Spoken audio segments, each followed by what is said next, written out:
45 жылдық кездесуге шақыру. 1979 жылы Моңғолияда Баян-Өлгей аймағында білім алған сыныптастар, түлектер. Сіздерді мектеп бітіргенімізге 45 жыл толуына байланысты 7 айдың 1-і, 2-сі, 3-і күндері.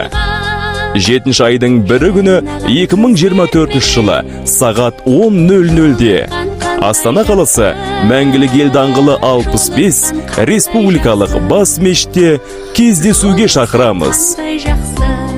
Келіңіздер, қадірлі де қадірменді қонағымыз болыңыздар, қалмаңыздар. Ең жақсы тілекпенен құшақтап қатты қасып, ең жақсы